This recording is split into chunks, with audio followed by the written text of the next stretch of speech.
कि आने वाले समय में एक मुसलमान प्रधानमंत्री होगा। क्या कहता है वो?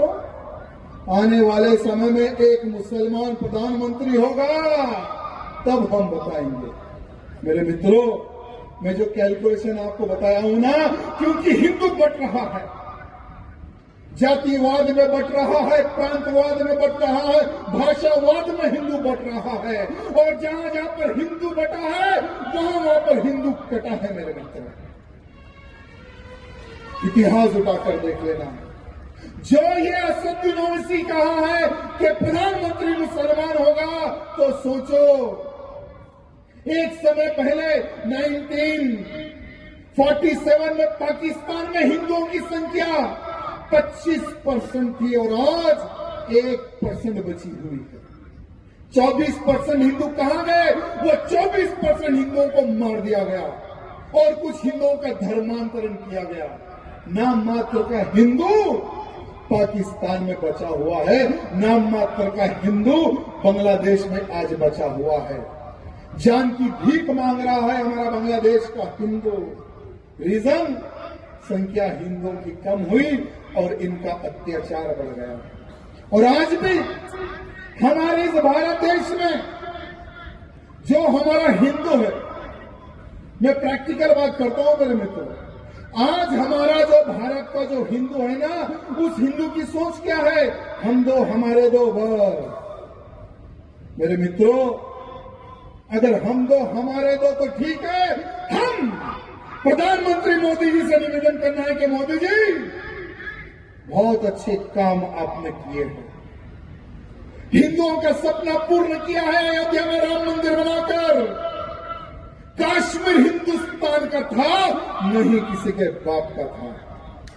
काश्मीर हिंदुस्तान का था, हिंदुस्तान का ताज हमारा कश्मीर, और ताज को बचाया है, धारा 370 हटाया है, इसके लिए भी आपको धन्यवाद। लेकिन हमें ट्विटर के माध्यम से, फेसबुक के माध्यम से, यूट्यूब के माध्यम से, और मैं सबसे निवेदन करना चाहता हूं, प्रधानमंत्री मोदी जी को एक पत्र लिखो। एक लेटर कितने का आता है? 5 रुपए, 10 रुपए, 2 रुपए। मोदी जी का एड्रेस आपको गूगल में मिल जाएगा।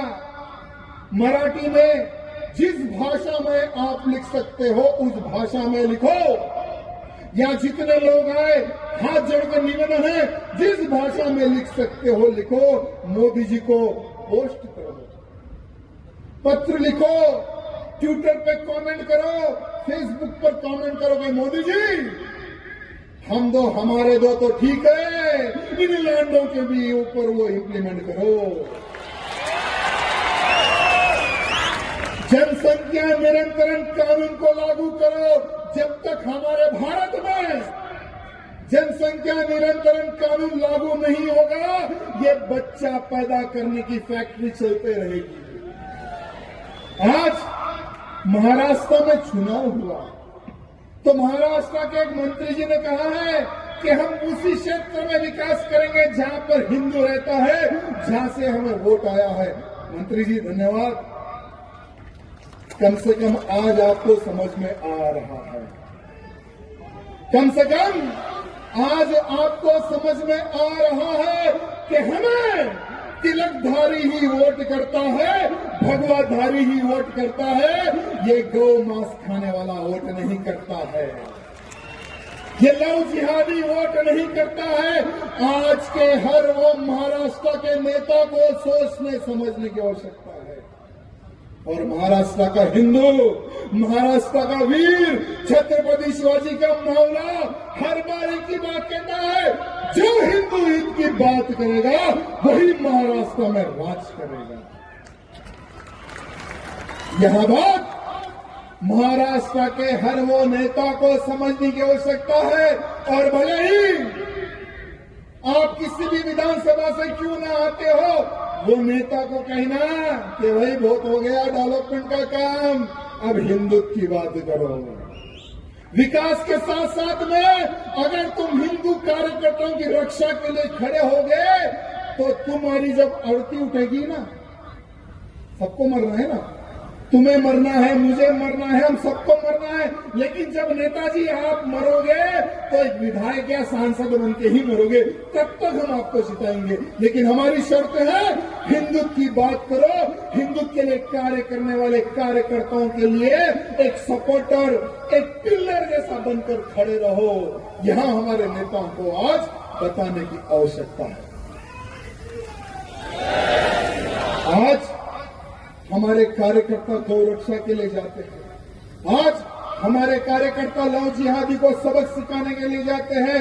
आज जो हमारा हिंदू है, जो ये क्रिश्चियंस जो धर्मांतरण का काम करते हैं और कुछ मुस्लिम जो उनमें भी कन्वर्ट कर रहे हैं, जब उनको रोकने के लिए जाते हैं तो हमारे कार्यकर्ताओं पर गुनाह दाखिल होता है, हमारे कार्यकर्ताओं के ऊपर गुनाह दाखिल होता है, हमारे कार्यकर्ताओं को जेल में डाला जाता है। वो जो जेल में जाएगा कार्यकर्ता, जिसके ऊपर गुनाह दाखिल होगा, अगर उनको छुड़ाने के लिए, उनके सपोर्ट के लिए अगर कोई नेता खड़े हो जाए, मेरे मित्रों, ऐसे नेता को ही साथ देना और डुप्लीकेट हिंदुओं को असल में साथ नहीं देना। क्योंकि चुनाव के समय पर भगवा डाल लेते हैं, चुनाव समाप्त होते ही दरगाह में जाकर माथा ठोकते हैं। ऐसे लोगों को कभी सपोर्ट नहीं करना। आज हमारे इस कोल्हापुर क्षेत्र में, यानी एक हिस्ट्री हमारे भाई जी ने मुझे बताई है कि साहूजी महाराज जी ने हिंदुओं की, लेकिन तुम लोग क्या कहते हो कि हमें 15 मिनट दे दो, पुलिस को हटा दो, 100 करोड़ हिंदुओं को हम खत्म कर देंगे बोलने वालों। आज उत्तर प्रदेश में महाकुंभ चल रहा है, उत्तर प्रदेश में महाकुंभ चल रहा है, लाखों नहीं करोड़ों हिंदू जाकर स्नान कर रहे हैं पवित्र नदी में, साधु संत जा रहे हैं पवित्र नदी में स्नान करने के लिए। उन्हीं साधु संतों में एक साधु आता है, नागा साधु, एक संत आता है नागा साधु। नागा साधुओं का इतिहास है, कभी वो पब्लिक में नहीं आते, सिर्फ कुंभ के समय पर ही बाहर आते। लेकिन अगर उनका इतिहास उठाकर देखे, जब जब सनातन पर संकट आया, वही नागा साधुओं ने तलवार उठाई, भाला उठाया, त्रिशूल उठाकर मुल्लों का सर काटने का काम हमारे नागा साधुओं ने किया। लांडो 15 मिनट चाहिए, अरे लांडो 15 मिनट अगर चाहिए, अगर हमारे नागा साधुओं को अगर 15 मिनट दे दे तो पहले उत्तर प्रदेश का मुल्ला साफ हो जाएगा। अगर हमारे नागा साधुओं को हैदराबाद भेज दे, ये 15 मिनट भोगने वाले कुत्ते यहां भारत छोड़कर पाकिस्तान में चले जाएंगे। अगर हमारे नागा साधुओं को 15 मिनट छूट दे दे।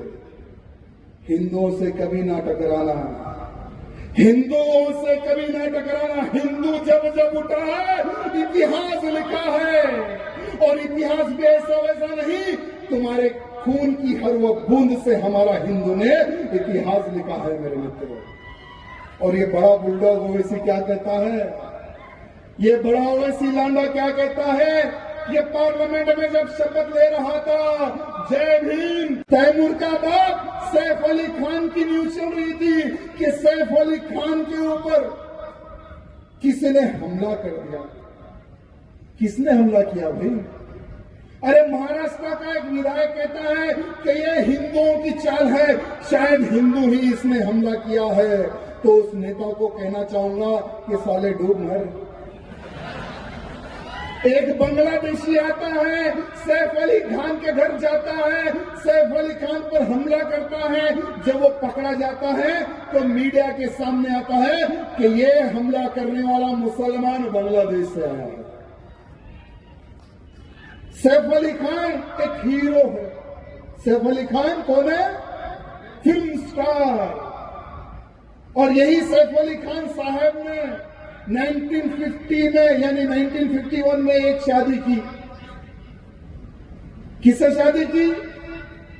प्रीति सिंह से मैंने लिखा ही लाया था। हाँ, अमृता सिंह जी से उसने 1951 में शादी की। अमृता सिंह जी कौन थी? हिंदू।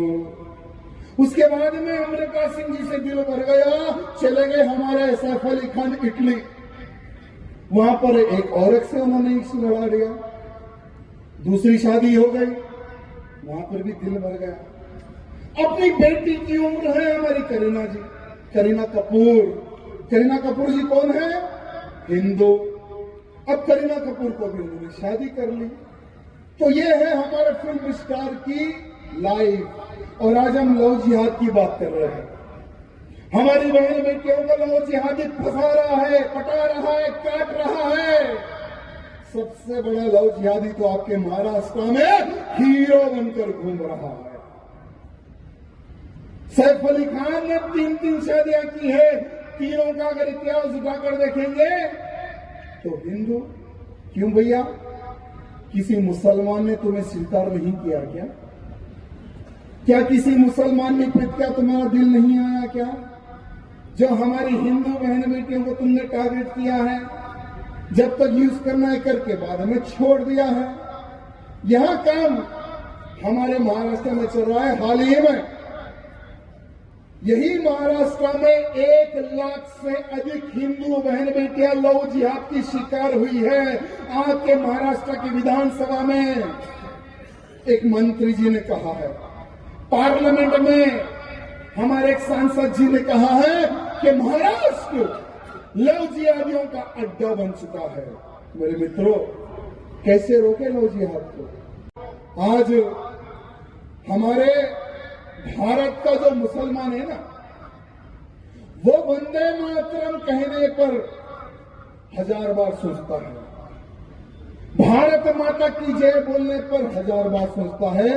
हाल ही में हमारे प्रधानमंत्री जी कुवैत चले गए। कहां गए? कुवैत। प्रधानमंत्री मोदी जी जब कुवैत गए तो वहां का एक मुसलमान है, कुवैत का एक बहुत ही अच्छा सिंगर है मुबारक। वो मुसलमान वंदे मातरम गीत गा रहा है। वो मुसलमान भारत माता की जय गर्व से कह रहा है। तो मैं भारत के मुसलमानों से ये पूछना चाहूंगा, क्या कुवैत का इस्लाम और भारत का इस्लाम क्या अलग है क्या? अगर तुम वंदे मातरम गाओगे तो तुम्हारा इस्लाम खतरे में आएगा, भारत माता की जय बोलोगे तो तुम्हारा इस्लाम खतरे में आएगा। तो क्या कुवैत का मुसलमान, क्या तुम मुसलमानों से क्या अलग है? क्या तुम जो किताब पढ़ते हो, क्या वो लोग वो किताब नहीं पढ़ते? मैं भारत के मुसलमानों से पूछना चाहूंगा, लेकिन नहीं, जो भारत का हिंदू कहेगा हम उसको फॉलो नहीं करेंगे। जिसकी जय बोलेगा, चलो इन लांडों को हम आजादी देते हैं। मेरे भारत देश में रहकर जो एनआरसी का विरोध करेगा हम उसे देंगे आजादी, हम उसे देंगे आजादी। मेरे भारत देश में रहकर जो CAA का विरोध करेगा हम उसे देंगे आजादी, हम उसे देंगे आजादी। मेरे भारत देश में रहकर जो भारत से गद्दारी करेगा तो हम उसे देंगे आजादी, हम उसे देंगे आजादी। मेरे भारत देश में रहकर जो जनसंख्या बढ़ाएगा, जो आतंकवाद बढ़ाएगा तो हम उसे देंगे आजादी, हम उसे देंगे आजादी। मेरे भारत देश में रहकर जो UCC का विरोध करेगा तो हम उसे देंगे आजादी, तो हम उसे देंगे आजादी। मेरे भारत देश में रहकर जो गौ माता को काटेगा हम उसे देंगे आजादी, हम उसे देंगे आजादी। जो मेरे भारत देश में रहकर जो भारत माँ की जय नहीं बोलेगा, जो वंदे मातरम नहीं बोलेगा तो हम उसे देंगे आजादी, तो हम उसे देंगे आजादी। मेरे भारत देश में रहकर जो लैंड जिहाद करेगा, जो लव जिहाद करेगा, जो थूक जिहाद करेगा तो हम उसे देंगे आजादी। మరిన్ని ట్రెండింగ్ వీడియోల కోసం న్యూస్ 18 తెలుగు యూట్యూబ్ ఛానల్ ను సబ్స్క్రైబ్ చేసుకోండి।